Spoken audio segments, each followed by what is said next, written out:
Hello नमस्ते students, बहुत बहुत स्वागत है आपका निम्बस आईएएस एकेडमी के यूट्यूब प्लेटफॉर्म पे। जैसे कि आपको पता है कि निम्बस आईएएस के द्वारा Haryana civil services prelim exam की जो टेस्ट सीरीज है वो स्टार्ट की गई है। प्री बैच जो है फॉर प्रीलिम एग्जाम वो स्टार्ट किया गया है। इसके अलावा जो प्रीवियस ईयर क्वेश्चंस है उसको हम वन बाय वन डिस्कस कर रहे थे।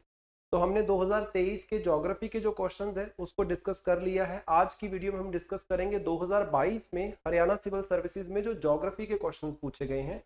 उससे पहले एक important information related to test series. जैसे कि मैंने आपको बताया कि टेस्ट सीरीज जो हमारी है वो लॉन्च हो चुकी है 9 दिसंबर से हमारी official application that is nimbus academy पे। इस टेस्ट सीरीज में आपके पास टोटल 25 टेस्ट रहेंगे, जिसमें सेक्शनल टेस्ट होंगे, कंप्लीट सिलेबस के टेस्ट होंगे और साथ ही साथ 4 टेस्ट आपके पास सी सेट के रहने वाले हैं। और इसकी जो टोटल कॉस्ट है दैट इज 799 ओनली। इस टेस्ट सीरीज को आप अवेल कर सकते हो हमारी official application that is nimbus academy को विजिट कर।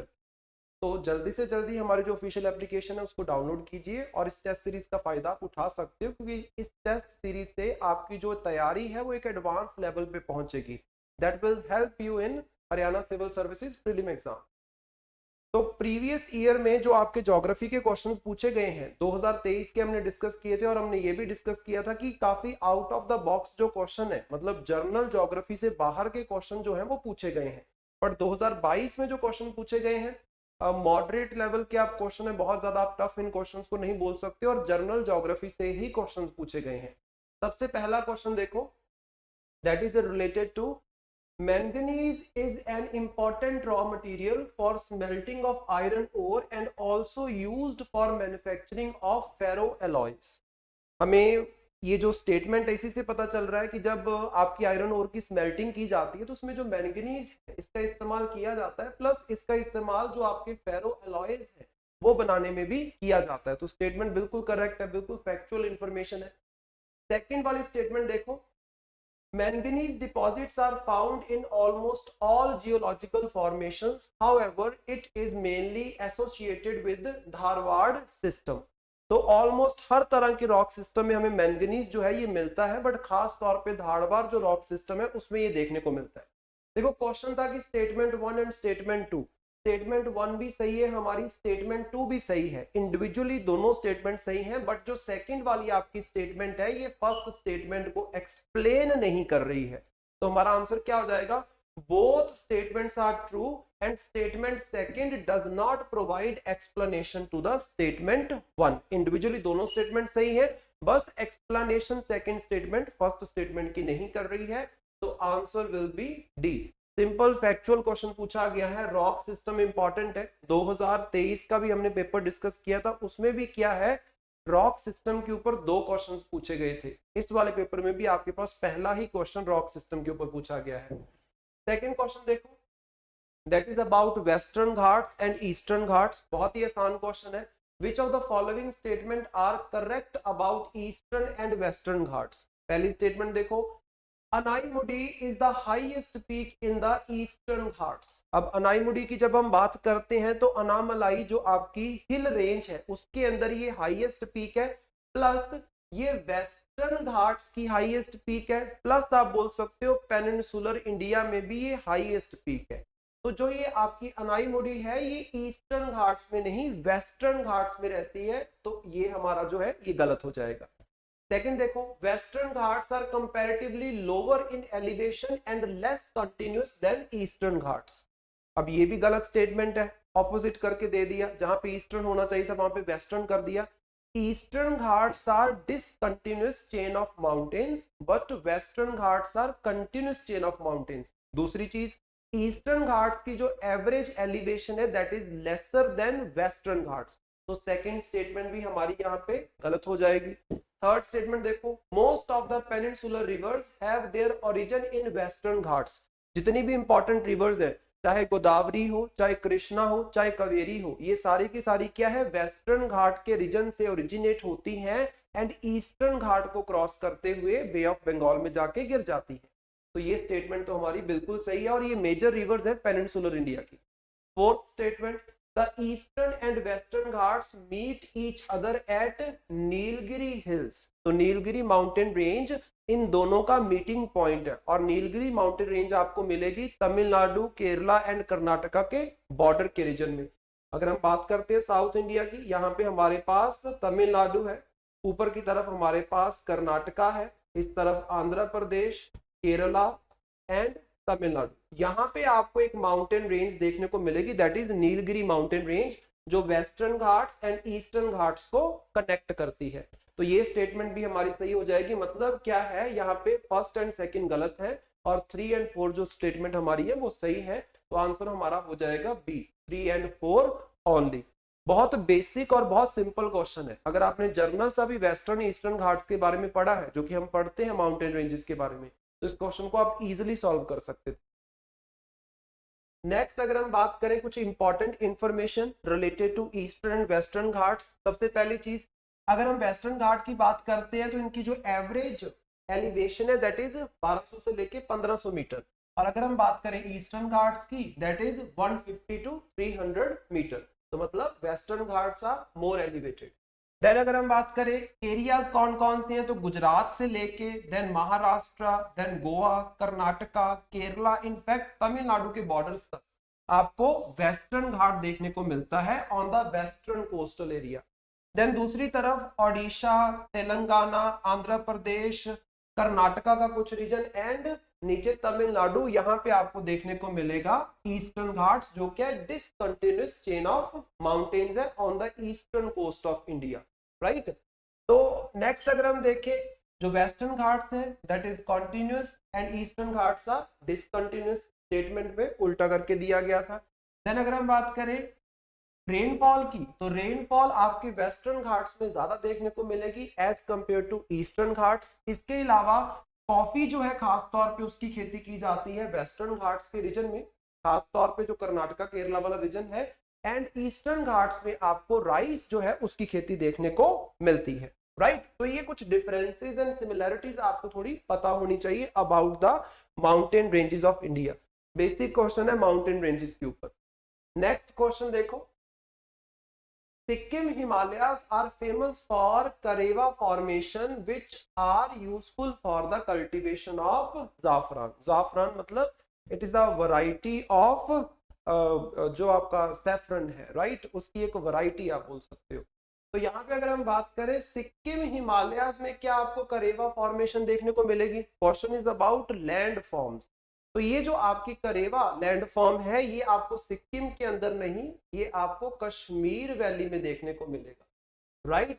तो पहली स्टेटमेंट तो हमारी गलत होगी। सेकंड स्टेटमेंट देखो, Karewas are thick deposits of glacial clay and other materials embedded with moraines. तो बिल्कुल सही है। अगर आप करेवास के बारे में पढ़ते हो तो आपको समझ आएगा कि जब पीर पंजाल माउंटेन रेंज जो है उसकी हाइट बढ़नी स्टार्ट होती है तो ये जो कश्मीर वैली का पूरा रीजन है एक बहुत बड़ी लेक में ट्रांसफॉर्म हो जाता है, एंड लेटर ऑन इस लेक के अराउंड जो आपके ग्लेशियर्स थे, सारे ग्लेशियर्स का डिपॉजिट जो है इस लेक में जमा होता है, एंड एट द एंड जैसे ही जियोग्राफिकल चेंजेस होते हैं तो ये जो लेक है इसका पानी ड्रेन आउट हो जाता है, और वो जो नीचे डिपॉजिट इकट्ठा हुआ था वो डिपॉजिट ही हमारे करेवास है, राइट। तो सेकंड स्टेटमेंट हमारी यहाँ पे सही है। First statement is false, second statement is true. बहुत बेसिक सिंपल क्वेश्चन पूछा गया है, right, about the land forms. तो अभी तक हमने देखा कि माउंटेन रेंजेस के ऊपर, रॉक के ऊपर, लैंड फॉर्म के ऊपर, राइट, ये इंपॉर्टेंट क्वेश्चंस पूछे जा रहे हैं। नेक्स्ट अगर हम कुछ बेसिक चीजें समझे करेवा के बारे में, तो it is a fertile alluvial soil जो डिपॉजिटेड आपको मिलेगी कहाँ पे? कश्मीर वैली वाले एरिया में। दूसरी चीज, करेवा शब्द का मतलब जो होता है that is elevated table land, मतलब आसपास के एरिया से थोड़ी सी उभरी हुई लैंड जो है ये रहेगी, क्योंकि यहाँ पे डिपॉजिट इकट्ठा हुआ है, आप बोल सकते हो। खासतौर पे किसका डिपॉजिट? लेक में जो डिपॉजिट था उसी से करेवास बनते। देन अगर हम इस टर्म का बात करें, ये करेवा टर्म सबसे पहले किसके द्वारा यूज की गई है? That was Godwin Austen in 1859, and then आपके पास है लिडकर दैट इज इन 1878। देन इसके अलावा एक टर्म और यूज की जाती है लोकली कश्मीर के अंदर, ऐसी चीजों के ऊपर क्वेश्चन पूछते हैं, दैट इज गुदर। वुदर जो शब्द यूज किया जाता है that is local Kashmiri language word जो यूज किया जाता है किसके लिए, करेवास के लिए। तो ये भी इंपॉर्टेंट है, शब्द को याद रखना। इसके अलावा अगर हम बात करें फॉर्मेशन कैसे हुई, तो जैसे मैंने आपको बताया कि पीर पंजाल जो माउंटेन रेंज है उसकी जब अपलिफ्टमेंट होती है तो कश्मीर वैली का जो एरिया है एक बड़ी लेक में ट्रांसफॉर्म हो जाता है, और इस लेक के अंदर आसपास के ग्लेशियर्स का जो डिपॉजिट है वो इकट्ठा होता है, और उस डिपॉजिट की वजह से आप बोल सकते हो एट द एंड जब वाटर ड्रेन आउट हो जाएगा तो करेवास की फॉर्मेशन हुई है। ऑटोमेटिकली जब लेक का डिपॉजिट है तो उसमें बहुत तरह के मिनरल्स आपको देखने को मिलेंगे, तो ये एलुवियल फर्टाइल एरिया होगा ही होगा, राइट। तो कश्मीर के रीजन में आपको खास तौर पे ये देखने को मिलता है, सिक्किम के अंदर नहीं, इसको आपने याद रखना है। नेक्स्ट क्वेश्चन पे मूव करते हैं, दैट इज अबाउट कॉपन्स स्कीम।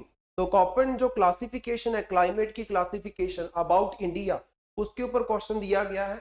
कॉपन के द्वारा कुछ कोड्स आपके पास दिए गए हैं, राइट, और ये कोड्स कहाँ पे सुटेबली फिट बैठते हैं, राइट। मतलब ये कोड हमें क्या दर्शाएंगे, एक क्लाइमेट की टाइप, वो क्लाइमेट कौन से रीजन में लोकेटेड है आपने ये फाइंड आउट करना है। सबसे पहले है BWHW, ये BWHW डेजिग्नेट द डेजर्ट और एक्सट्रीम क्लाइमेट। तो ये तो आपको ऑटोमेटिकली कहाँ पे देखने को मिलेगा, एक्सट्रीम वेस्टर्न राजस्थान, मतलब जो बिल्कुल पाकिस्तान के साथ लगता रीजन है, जो खास तौर पे थार डेजर्ट का एरिया आप बोल सकते हो। देन अगर हम बात करते हैं AS के बारे में या DFC के बारे में, DFC की अगर हम बात करें, it is located in the Arunachal Pradesh region, right.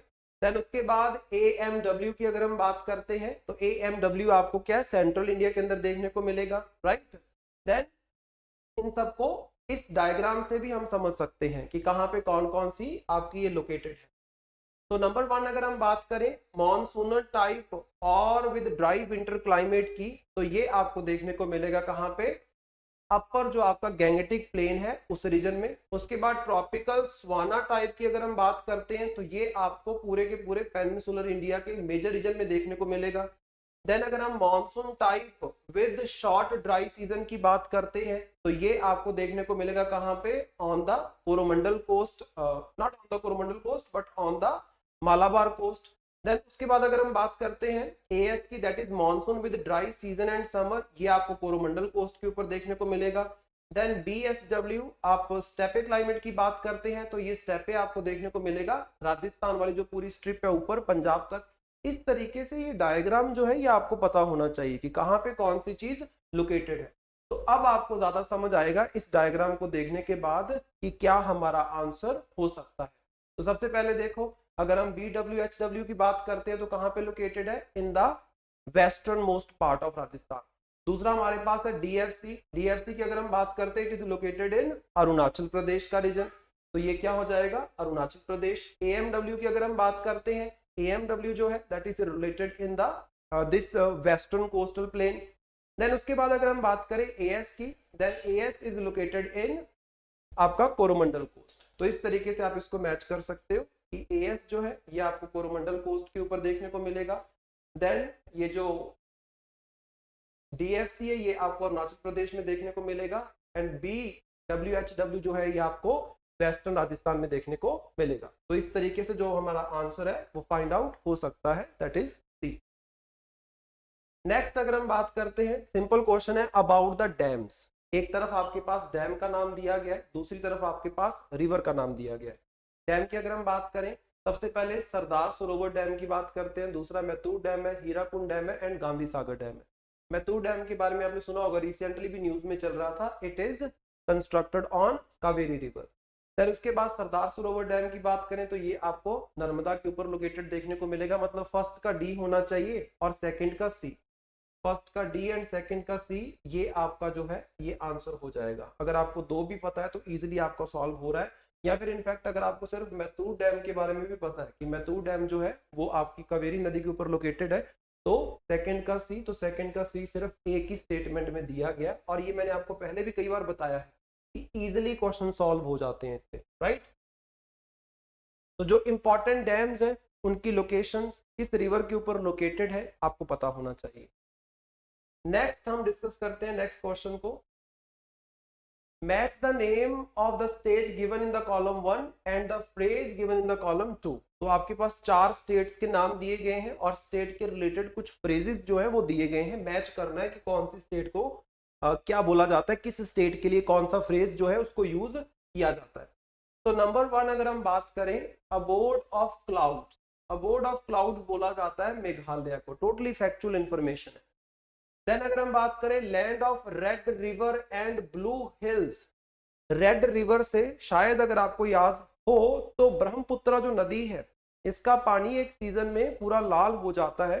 वहां पे आपको कामाख्या देवी जो है उनका टेम्पल देखने को मिलेगा। जब उनका मेंस्ट्रुअल साइकिल चल रहा होता है तो उस टाइम पे बोला जाता है कि जब मेंस्ट्रुअल साइकिल चलता है कामाख्या देवी का तो उस टाइम पे पूरे की पूरी नदी का जो पानी है वो लाल हो जाता है, राइट। तो it is related to Assam. Then God's own country, ये बोला जाता है केरला को कि खुद गॉड का घर है, खुद गॉड की कंट्री है। उत्तराखंड को बोला जाता है लैंड ऑफ गॉड्स। तो इस तरीके से बेसिक फ्रेजेस दिए गए हैं, मतलब कुछ फेमस फ्रेज हैं जो इन स्टेट्स के लिए यूज किए जाते हैं। तो फर्स्ट का हमारे पास होना चाहिए बी, सेकंड का हमारे पास होना चाहिए ए। फर्स्ट का बी, सेकंड का ए, तो ये आपका आंसर हो जाएगा, right. Simple, totally factual question आपके पास है।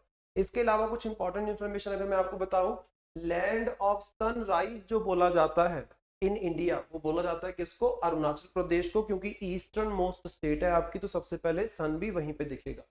नंबर 2, ऑल सीजन स्टेट बोला जाता है हिमाचल प्रदेश को।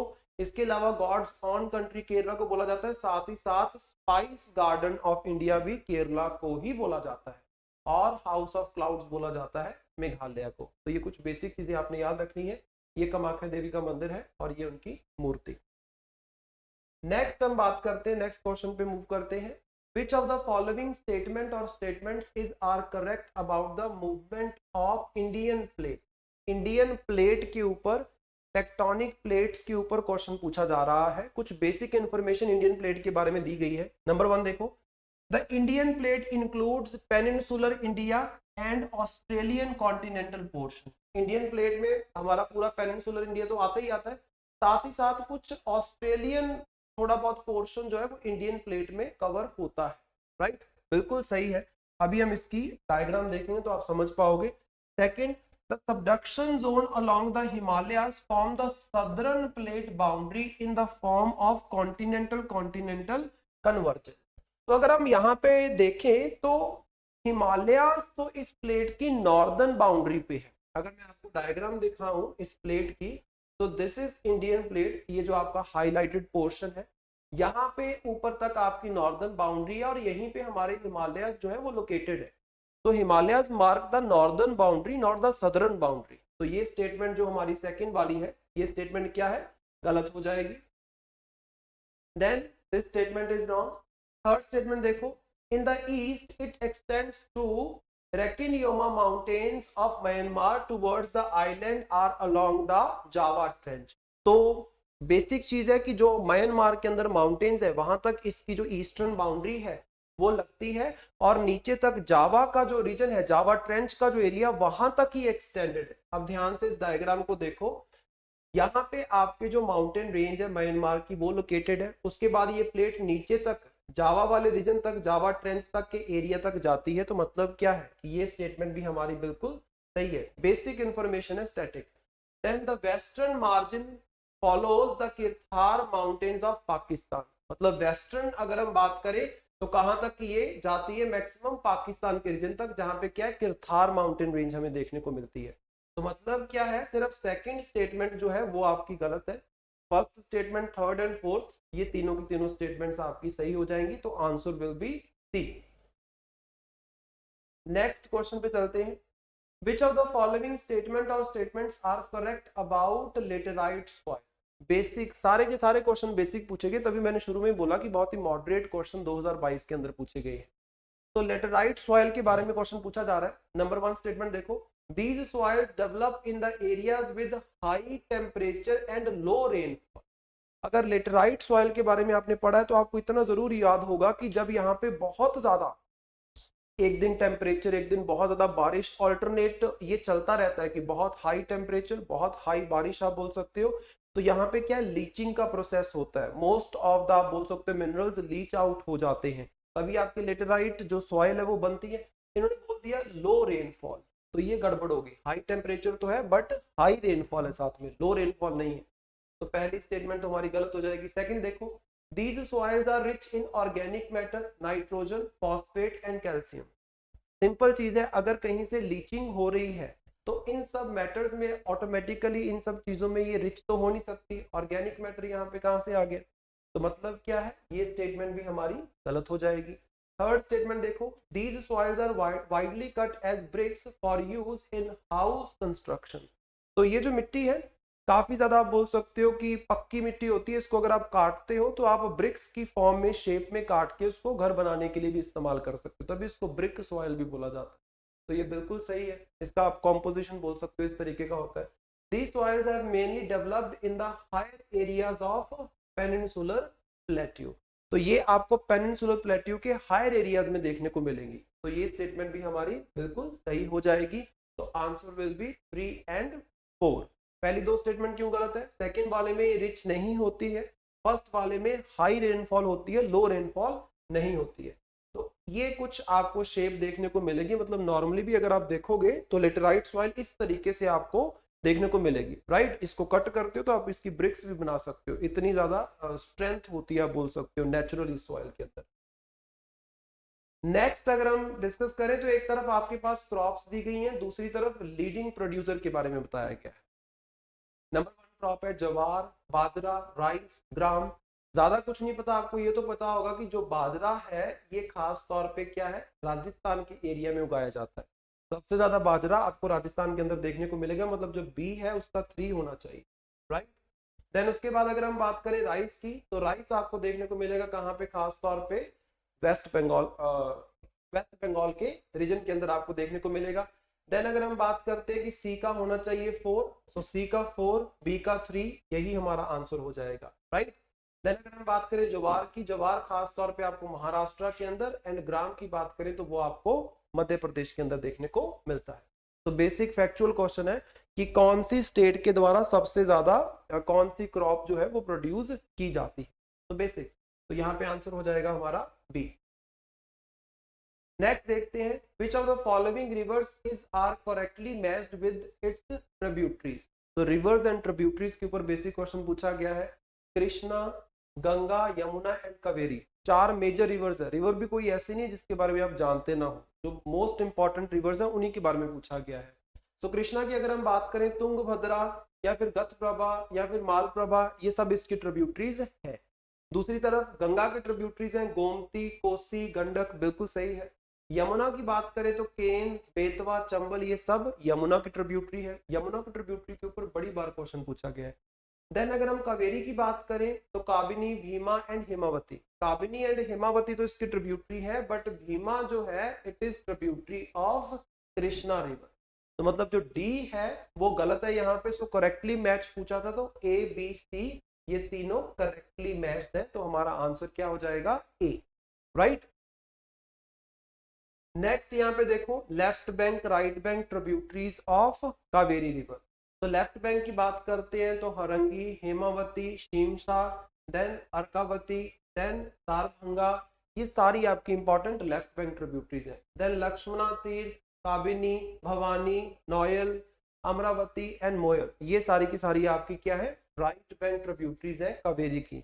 सारी रिवर्स नहीं, तो जो मोस्ट इंपॉर्टेंट और लार्जर रिवर्स हैं उनके बारे में आपको एटलीस्ट ट्रिब्यूटरीज के बारे में याद होना चाहिए। और इस वाले पेपर में रिवर के ऊपर ही 2 क्वेश्चन पूछे गए हैं, राइट। नेक्स्ट क्वेश्चन देखो, the correct order of the given rivers when arranged by length from longest to short. तो यहाँ पे 4 आपके पास ऑर्डर्स दिए गए हैं, आपने फाइंड आउट करना है कि करेक्ट ऑर्डर कौन सा है। सबसे लंबी रिवर, उससे छोटी, उससे छोटी, इस तरीके से आपने डिक्रीजिंग ऑर्डर में देखना है। तो चारों रिवर्स देखो कौन कौन सी है, महानदी है, नर्मदा है, गोदावरी है, कृष्णा है। मतलब पेनिनसुलर इंडियन की जो रिवर्स के बारे में बताया गया है, तो पेनिनसुलर इंडिया में सबसे बड़ी रिवर जो आपके पास लॉन्गेस्ट रिवर है दैट इज गोदावरी, और उसके बाद आती है कृष्णा। तो गोदावरी कृष्णा तो सबसे पहले आपके पास होना चाहिए। सीधा देख लो कि गोदावरी कृष्णा कहाँ पे दिया गया सबसे पहले, this is Godavari, this is Krishna. इतने में ही आपका जो क्वेश्चन है वो सॉल्व हो जाएगा। सबसे लंबी गोदावरी है, देन कृष्णा है, इस अरेंजमेंट में महानदी है, देन तापी है, राइट।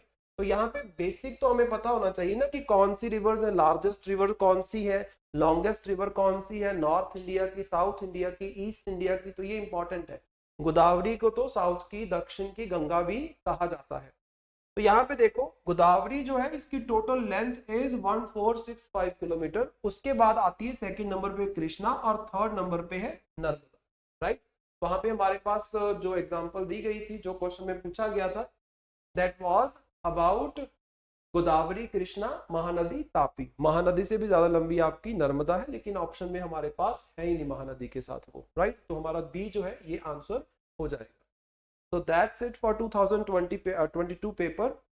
इसमें इतने ही क्वेश्चन है जो ज्योग्राफी से डायरेक्टली पूछे गए हैं और बहुत आसान या फिर आप बोल सकते हो मॉडरेट लेवल के क्वेश्चन पूछे गए हैं। जितने भी इंपॉर्टेंट टॉपिक्स हमारे ज्योग्राफी के होते हैं, हर एक टॉपिक के ऊपर एक या दो क्वेश्चन पूछ लिया गया है और बेसिक क्वेश्चन पूछा गया है। कोई भी डीप नॉलेज के ऊपर कोई भी क्वेश्चन नहीं पूछा गया, तो आपको एटलीस्ट बेसिक्स अपने क्लियर करने होंगे। इसके अलावा जो पॉलिटी एंड हिस्ट्री है उसकी वीडियो भी इसी तरीके से हमने प्रीवियस ईयर क्वेश्चंस को डिस्कस किया है 2019 से 2023 तक, तो उसको भी आपने जरूर देखना है। और ज्योग्राफी की जो प्रीवियस वीडियो 2023 की अपलोड हुई है उसको भी हमारे ऑफिशियल यूट्यूब चैनल पे जाके आपने जरूर देखना है। अगर आपको वीडियो अच्छी लगी है, you can like, share and subscribe to our channel. Thank you so much.